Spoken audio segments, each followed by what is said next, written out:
कोलकाता से बीरभूम जाने के लिए लगभग 2 घंटे का समय लगता है। लेकिन काफी आंधी और तूफान की वजह से उस दिन नए मास्टर जी अजय को 5 घंटे से भी ज्यादा समय लग गया। नौकरी के 3 साल में इस बदलाव से वो काफी अनजान था। वो भी शहर छोड़कर एक दूर गांव में पहली बार वो किसी अनजान जगह में जा रहा था। दोपहर के 2 बजे की ट्रेन में बैठते ही काफी तेज बारिश होने लगी और साथ में बिजली की कड़कड़ाहट।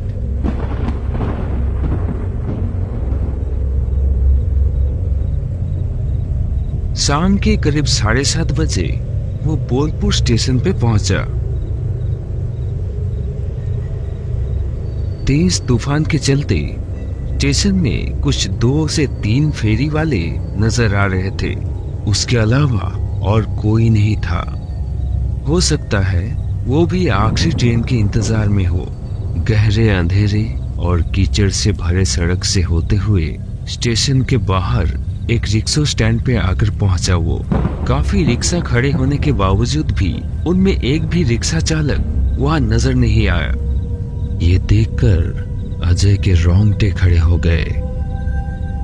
लगभग 2-3 घंटे से ये आंधी तूफान चल रहा था। फिलहाल थोड़ा कम है। अभी सही मौका है। जल्द से जल्द अजय को कदमपुर स्टाफ क्वार्टर में पहुंचना ही होगा। लेकिन वो अकेले इस हालत में कैसे पहुंचेगा? बिजली भी नहीं है, एक भी स्ट्रीट लाइट्स भी नहीं जल रहे। फोन की रोशनी के सहारे वो इस अनजान रास्ते से कैसे पहुंच पाएगा? यही सब सोच रहा था वो कि तभी उसने देखा कि लालटेन लेकर कोई उसके तरफ आ रहा है। आखिरकार एक व्यक्ति को लालटेन लिए स्टैंड की तरफ आते देख उन्हें राहत मिली। आदमी ने एक लुंगी और एक फटी हुई गंजी और सिर पर एक तकिया टोपी पहनी हुई है। उस आदमी ने पूछा, कौन है वहाँ पर? अकेले वहाँ खड़े खड़े क्या कर रहे हो? इस इलाके में नए लगते हो? हाँ चाचा, मैं आज यहाँ एक स्कूल में ट्रांसफर होकर आया हूँ।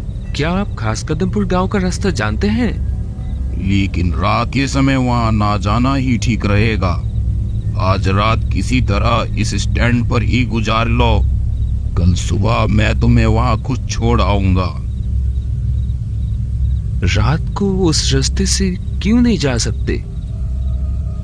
बहुत लंबी कहानी है, रहकर देखो यहाँ, खुद ही जान जाओगे।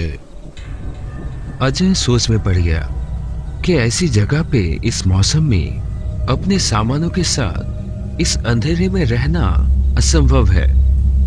इसके अलावा सांप के काटने का भी खतरा है।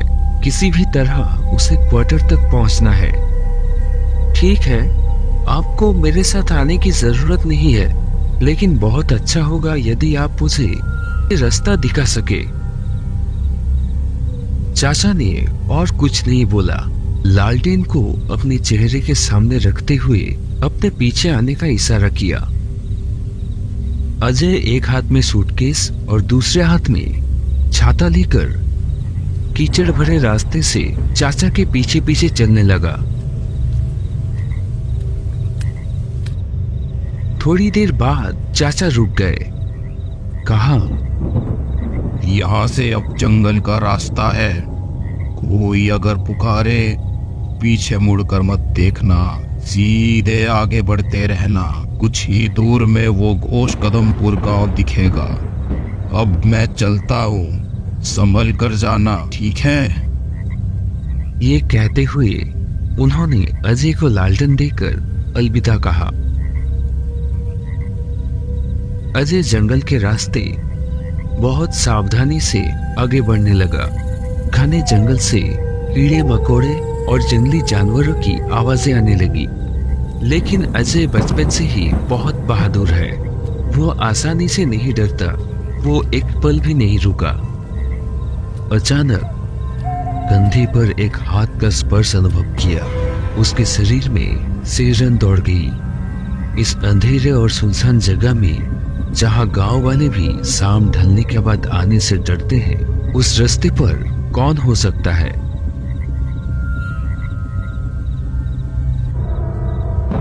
अब क्या होगा आगे, देखने के लिए बने रहिए हमारे साथ।